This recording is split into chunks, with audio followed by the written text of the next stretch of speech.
Hello friends, welcome to R K coaching classes. मैं राकेश कुमार फिर से एक बार आपका आर के कोचिंग क्लासेस में स्वागत करता हूं। वैदिक मैथ्स में आज का हमारा जो टॉपिक रहेगा वो है निखिलम सूत्र द्वारा घन निकालना, क्यूब निकालना, निखिलम विधि के द्वारा घन निकालना, जिसे इंग्लिश में बोलते हैं क्यूब बाई निखिलम मेथड। तो चलिए शुरू करते हैं। सबसे पहले क्यूब निकालने के लिए हमें सूत्र की आवश्यकता पड़ेगी। जिस तरह वर्ग निकालने के लिए हमने निखिलम में सूत्र पढ़ा था, इसी तरह घन निकालने के लिए भी हमें निखिलम सूत्र आना चाहिए। तो सबसे पहले मैं सूत्र लिख देता हूँ। सूत्र बड़ा है, इसी कारण मैं इसे बार बार नहीं लिखूँगा, इसीलिए मैं आपको पहले बता देता हूँ और क्वेश्चन में इसे बार बार नहीं लिखूँगा। तो समझिए सूत्र क्या है। सूत्र यह है कि कोष्ठक में उपादार संख्या लिखनी है। यहाँ चाहे उस उपादार अंक कहो चाहे संख्या कहो, एक ही बात है। उपादार अंक का वर्ग करना है, फिर कोष्ठक में संख्या प्लस 2 गुणा विचलन, 2 को विचलन से गुणा करना है और ये स्लैश आपको यहाँ पर खींचना है। इसके बाद में उपादार अंक को 3 से गुणा करना है और वापस उसको विचलन के वर्ग से गुणा करना है। यहाँ v मतलब विचलन है, विचलन का ये वर्ग करना पड़ेगा। ये स्लैश खींचना पड़ेगा वापस यहाँ पर, ये स्लैश, और यहाँ पर हमें निकालना है विचलन का घन। क्या निकालना है? विचलन का घन। ये हमारा सूत्र है। तो चलिए उदाहरण से समझते हैं इसको। सबसे पहला उदाहरण हम ले रहे हैं 2 अंकों की संख्या। 2 अंकों की संख्या कौन सी होगी? 35 ले लो। अपनी मर्जी से कोई सी भी संख्या आप ले सकते हो। मैं आपको एक संख्या 2 अंकों वाली लेके बता दूंगा और एक संख्या 3 अंकों वाली लेके बता दूंगा, बाद में आपको ही करने हैं। चलिए शुरू करते हैं। सबसे पहले आपको क्या क्या निकालने की ज़रूरत है वो देख लीजिए। आपको एक तो आधार चाहिए, एक आपको उपाधार चाहिए, उपाधार के बाद में एक आपको उपाधार अंक चाहिए और उपाधार अंक के बाद में एक आपको विचलन चाहिए।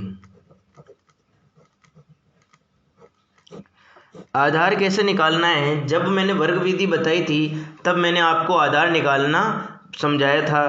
तो जिसको आधार निकालना नहीं आ रहा है तो एक बार निखिलम सूत्र के द्वारा जो मैंने वर्ग विधि करवाई है उसको ज़रूर देखें, उससे आपको समझ में आ जाएगा। तो मोटे तौर से मैं बता देता हूँ। जैसे 2 अंकों की संख्या है तो आपका आधार हो जाएगा 10। उपाधार होगा कि 35 गिनती के अंदर किस किस के बीच में आता है? 30 और 40 के बीच में। ध्यान रखना उपाधार कैसे निकालते हैं। 35, 30 और 40 के बीच में आता है तो छोटी वाली संख्या कौन सी है? 30 और 40 में से 30 है, तो हमारा यहाँ उपाधार हो जाएगा 30। अब ये कह रहे हैं उपाधार अंक, तो उपाधार अंक निकालना भी मैं बता चुका हूँ कि पीछे का 0 हटा दो और उपाधार में बचे हुए अंक को आप लिख दो। अगर उपाधार में से 0 हटा देता हूँ 3 बच रहा है तो उपाधार अंक कितना हो जाएगा? 3 हो जाएगा। नेक्स्ट विचलन। विचलन का सूत्र मैंने आपको बताया था, संख्या माइनस उपाधार। यानी संख्या कितनी दे रखी है आपको? 35 दे रखी, तो यहाँ लिख दो 35। उसमें से माइनस किसको करना है? उपाधार को। उपाधार कितना आया? 30, तो हमारा विचलन हो जाएगा 5। विचलन हो जाएगा 5। अब आगे चलते हैं। ये हमारा सूत्र है, ये सूत्र हमें लगाना है। सूत्र मैंने पहले ही बता दिया आपको, बार बार नहीं लिखूंगा मैं। तो सूत्र क्या कहता है? देखिए सूत्र कहता है सबसे पहले उपाधार अंक का वर्ग कीजिए। ये वर्ग यहाँ पे घात 2 लग रहे हैं ना, इसका मतलब क्या है? वर्ग करना है। तो उपाधार अंक बताइए क्या है? हमने उपाधार अंक अभी क्या निकाला? 3 निकाला। ये 3, इसका वर्ग कर देंगे। बाद में कोष्ठक के अंदर संख्या को जोड़ना है। संख्या कितनी दे रखी? 35 दे रखी हमें, जिसका हमें वर्ग निकालना है। उसमें जोड़ना कितना है? विचलन का दुगुना, यानी विचलन को 2 से गुणा करने के बाद इसमें जोड़ना है। तो 2 से गुणा करो, विचलन कितना है? 5 आया। विचलन हमारे पास 5 आया। अब ये स्लैश खींचना है, ये स्लैश खींच दिया हमने। नेक्स्ट, अब यहाँ पर हमें बता रखा है उपाधार अंक। उपाधार अंक कितना है? 3।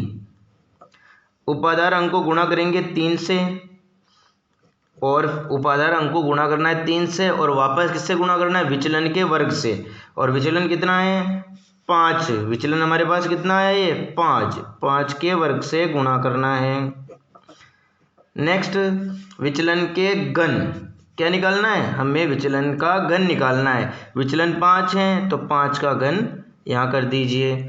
नेक्स्ट स्टेप में क्या करना है, 3 का वर्ग निकालना है, यानी 3 का स्क्वायर निकालना है। कितना होगा, 9। 3 3 जा 9 होता है। 35 ऐसा का ऐसे ही, पहले इसका दुगना करो, 2 पंजे 10, यहाँ आ जाएगा 10। ये स्लैश ऐसा का ऐसे ही, 3 3 जा 9। और 5 का वर्ग कितना होता है, 25।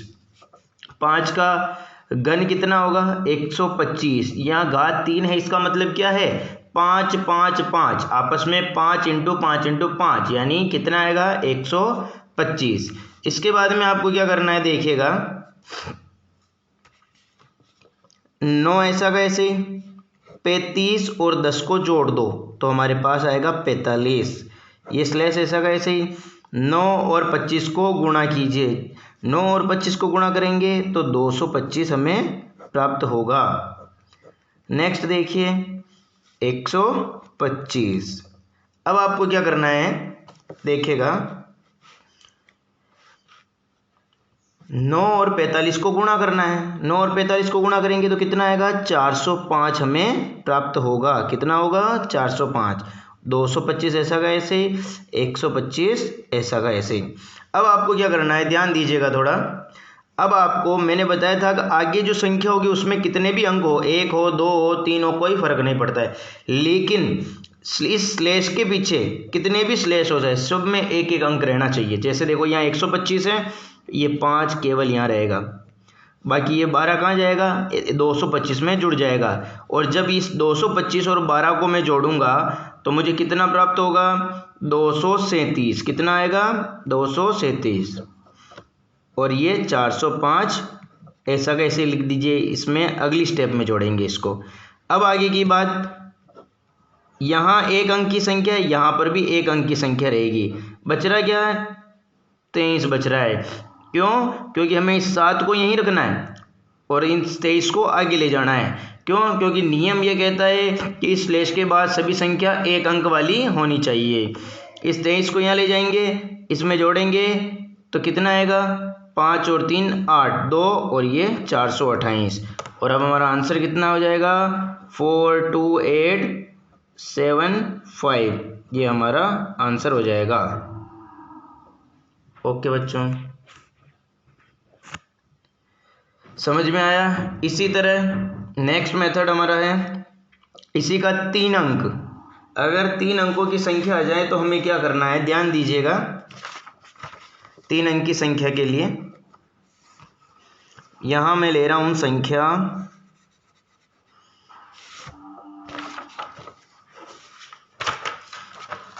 ले रहा हूं मैं यहां पर